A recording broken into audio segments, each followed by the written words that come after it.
শনিবার ভোর ৫টার দিকে চাঁপাইনবাবগঞ্জ সদর উপজেলার চরবাগডাঙ্গা ইউনিয়নের ফাটাপাড়ায় ককটেল বানানোর সময় বিস্ফোরণে ২ জন নিহত হয়েছেন। পরে আহত ব্যক্তিকে উদ্ধার করে স্থানীয়রা হাসপাতালে ভর্তি করেছে।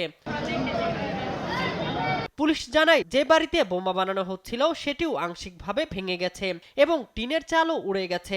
অবিস্ফোরিত ককটেল বা তার সরঞ্জামাদি আছে কিনা সেটা দেখে তারপরে আমরা মৃতদেহ যে আইনানুগ কাজ সেটা সম্পন্ন করব।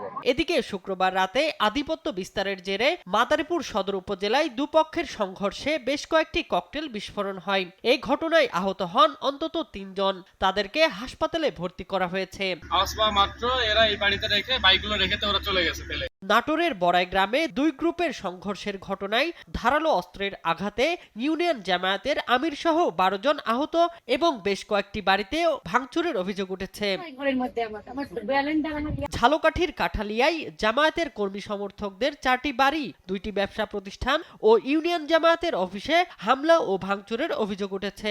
আমি জামাতে ভোট দেওয়ার কারণে বিএনপির সেক্রেটারি কালাম হাওলাদারের নেতৃত্বে ২০-২৫ জন লোক আসা আমার বাড়িঘর ভাঙচুর করছে। সামনে আমার এই জামাতের অফিস আমার আসছে বলে কি যে তাড়াতাড়ি দোকান বন্ধ কর, আর ওই তোর সিসি ক্যামেরাটা ফিরেই দে।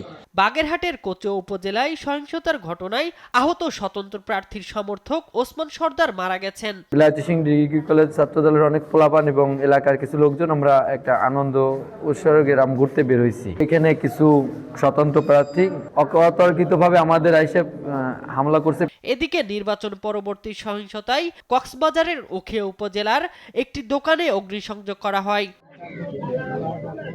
শামীম হোসেন, নিউজ ডেস্ক, দেশ টিভি।